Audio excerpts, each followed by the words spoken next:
Hello বন্ধুরা, Sangeeta lifestyle ব্লগে তোমাদের সবাইকে স্বাগত জানাই। আশা করি তোমরা সবাই খুব ভালো আছো। তাহলে চলো আরেকটা নতুন ভিডিও শুরু করা যাক। তো এখন এই যে সকালবেলার কাজ আমি শুরু করে দিয়েছি। এখন বিছানাটা গুছিয়ে নিচ্ছি। আর জানো তো বন্ধুরা, জন্মাষ্টমী পুজোর নেমন্তন্ন পেয়েছি বোনের বাড়ি। তো যে কাজ টাজ করে সারাদিন, তারপরে বিকেলবেলা বেরোবো। তো এই যে যাচ্ছি, দুদিন তো থাকবো, তো তার জন্য আমি চাদরটা একটু চেঞ্জ করে দিয়ে যাচ্ছি। আর মশারিটাও বার করে দিচ্ছি, ধুয়ে দেবো। হ্যাঁ, আর বন্ধুরা, এই যে প্রথমে আমি যে ফুল গাছটা দেখালাম, এই ফুল গাছটার নাম কারা কারা জানো অবশ্যই আমাকে কমেন্টে জানিও। আমি এই ফুল গাছটার নাম জানি না।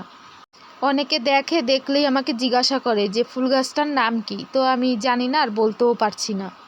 তো এই যে আমি বালিশের ওয়ারগুলো এবার পাল্টে দিলাম। বিছানাটা গোছানো আমার কমপ্লিট হয়ে গেছে, এই যে তোমরা দেখতেই পাচ্ছ। তারপর চলে গেলাম টেবিলে।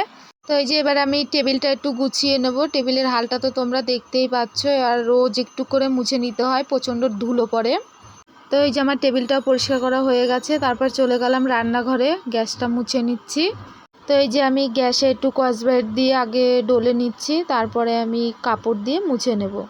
আমি জল ঢেলে আগে পরিষ্কার করি না, কেন বলো তো, নাহলে গ্যাস অনেক সময় খারাপ হয়ে যায়। যারা গ্যাস ঠিক করতে আসে তারা বলে যে জল দিয়ে মুছবে না, তো আমি ন্যাকড়াটাকে ভিজিয়ে নিয়ে সেটা দিয়েই আমি ডলে নিই। তো এই যে তারপরে আমি ভাত বসিয়ে দিলাম, একটু পেঁপে আর আলু সেদ্ধ দেব। আর সকালবেলায় না রান্না করার অত ঝামেলা থাকে না, সকালবেলা একটু সেদ্ধ বা একটু ভাজা এই সমস্ত হলেই হয়ে যায়। তো এই যে আমি ভাতের মধ্যে পেঁপে আর আলু সেদ্ধ দিয়ে দিলাম, আর এপাশে আমি একটু দুধ গরম করে নিচ্ছি। তো এই যে দুধটা গরম হলেই আজকে একটু কফি খাবো, অনেক দিন ধরেই পড়ে আছে, খাওয়া আর হয় না। তো এদিকে আমি ভাতটাও একটু নাড়া দিয়ে দিলাম।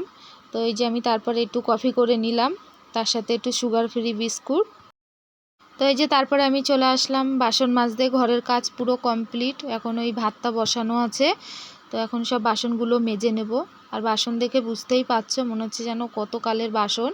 আমার হাতে এরকম প্রচণ্ড বাসন বেরোয়।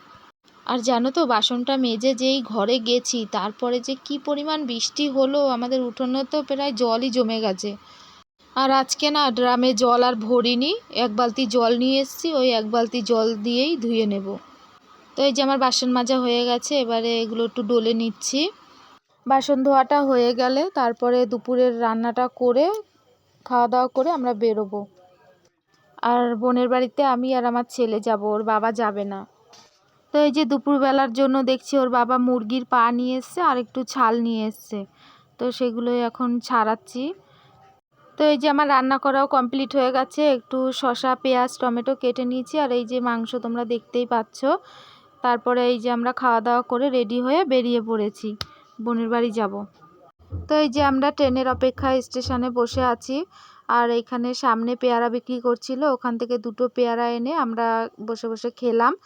তো অপেক্ষায় আছি। তো পাশ থেকে একটা ট্রেন গেল শিয়ালদায়।